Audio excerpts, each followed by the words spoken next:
12 सितंबर 2022 को अंगदान कार्यशाला प्रारंभ की जा रही है।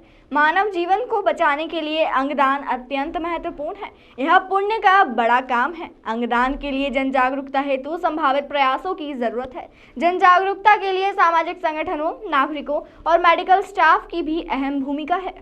यह बात सांसद श्री शंकर लालवानी ने सुपर स्पेशलिटी हॉस्पिटल में आज से प्रारंभ हुई 5 दिवसीय कार्यशाला में कही। इस अवसर पर संभाग आयुक्त डॉक्टर पवन कुमार शर्मा, मेडिकल कॉलेज के डीन डॉक्टर संजय दीक्षित तथा सुपर स्पेशलिटी हॉस्पिटल के अधीक्षक डॉक्टर सुमित शुक्ला, सहायता संस्था के श्री अनिल भंडारी सहित मुस्कान ग्रुप के पदाधिकारी श्री जीतू बनागी आदि मौजूद थे। कार्यशाला में अंगदान से जुड़े कोऑर्डिनेटर शामिल हुए। कार्यशाला को संबोधित करते हुए सांसद श्री शंकर लालवानी ने कहा कि यह बहुत ही महत्वपूर्ण कार्यशाला है। देश के अनेक राज्यों से कोऑर्डिनेटर शामिल हुए हैं। अंगदान में कोऑर्डिनेटर की बड़ी भूमिका रहती है। अंगदान के लिए कोऑर्डिनेटर, मेडिकल स्टाफ, सामाजिक संगठन के संभावित प्रयास जरूरी है। इस कार्यशाला में कोऑर्डिनेटर को उनकी भूमिका के बारे में बताया गया। इंदौर में भी जन जागरण अभियान चलाया जा रहा है। अंगदान में आम नागरिकों और सामाजिक संगठनों की अहम भूमिका है।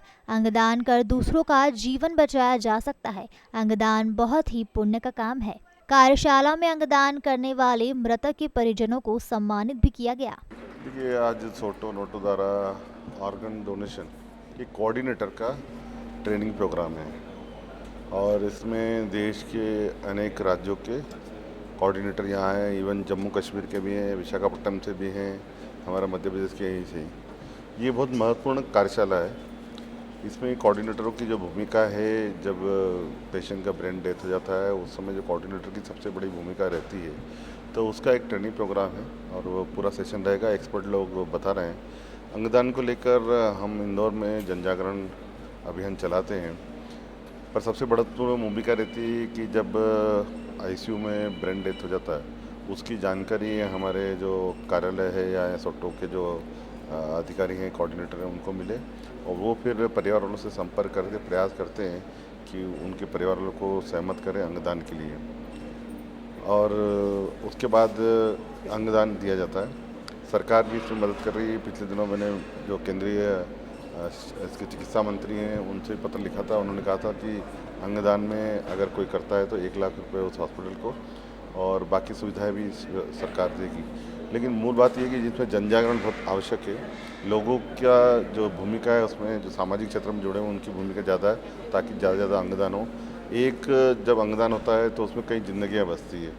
तो हम किसी की ज़िंदगी दे तो नहीं सकते, पर दूसरों की ज़िंदगी बचा सकते हैं। ये बहुत पुण्य का काम है, तो इसमें हम सब मिलकर काम कर रहे हैं। लेकिन काफ़ी समय से इंदौर में अंगदान नहीं हुआ है। आपको लगता है कि पहले जो जागरूकता थी उसमें ज़रूर कमी आई? देखिए, हम इसको लेके मैंने संभावित ने अभी बात कही है कि हम इसको लेके परीक्षण करेंगे कि कहीं जन जागरण में या एक्सीडेंट हो सकता है। ये भी अच्छी बात है कि इस प्रकार की स्थितियाँ नहीं बन रही हो, आईसीयू ब्रेन डेथ नहीं हो रहे हों। अगर कहीं इससे होगा कि कोऑर्डिनेशन में कोई कमी होगी तो हम उसको पूरा करेंगे। ये ट्रांसप्लांट कोऑर्डिनेटर की 5 डेज़ ट्रेनिंग है जो दिल्ली की जो नोटो संस्था है वो ऑर्गेनाइज़ कर रही है। इसमें मध्य प्रदेश से और जम्मू कश्मीर से, गोवा से, तमिलनाडु से, महाराष्ट्र से करीब 70 पार्टिसिपेंट्स हैं। 5 दिन की ट्रेनिंग में हम इनको बताएंगे कि ऑर्गन डोनेशन कैसे किया जाता है, ब्रेन स्टेम डेथ सर्टिफिकेशन कैसे, कितने डिफरेंट एक्ट्स हैं, प्लस आईईसी कैसे करेंगे, रोल प्ले कैसे करेंगे, इसको किस तरीके से अप्रोप्रिएट नियम सब बताएंगे, जिससे कि all come under the legal aspect भी डिस्कस करेंगे। इसमें जो हाइब्रिड मोड पे है, कुछ ऑनलाइन लेक्चर्स हैं, कुछ ऑफलाइन लेक्चर्स हैं। इसमें नेशनल नोटो के जो डायरेक्टर हैं वो भी हैं सोटो के बाद।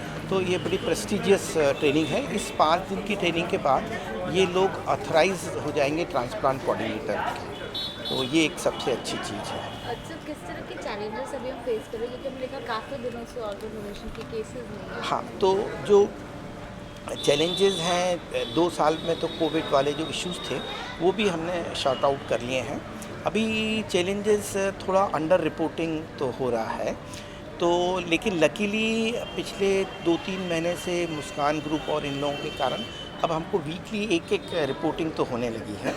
लेकिन कुछ कारणों से, कुछ टेक्निकल कारणों से एक एपनिया टेस्ट होता है वो नहीं होता, या कई बार सब कुछ हो जाता है, आखिरी मोमेंट पे पेशेंट के अटेंडेंट कंसेंट नहीं देते हैं, तो उसके कारण है। लेकिन होपफुली आज की जो ट्रेनिंग है इसमें इंदौर के जितने भी अस्पताल हैं, Medanta, Bombay hospital, CHL, Choithram, Jupiter, मोहक, इवन भोपाल से भी बंसल हॉस्पिटल, चिराई हॉस्पिटल के ट्रांसप्लांट कोऑर्डिनेटर आए।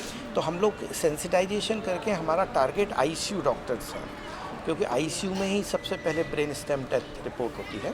तो वो जैसे ही रिपोर्ट, और इसमें सबसे इम्पॉर्टेंट है जितने जल्दी ब्रेन स्टेम डेथ रिपोर्ट हो उतने चांसेस रिट्राइवल के ज़्यादा हो जाते हैं। तो इसी पे हम लोग प्रयासरत हैं, और अगर आप लोगों का सहयोग रहा और मीडिया का, तो मोमेंटम बन जाएगा।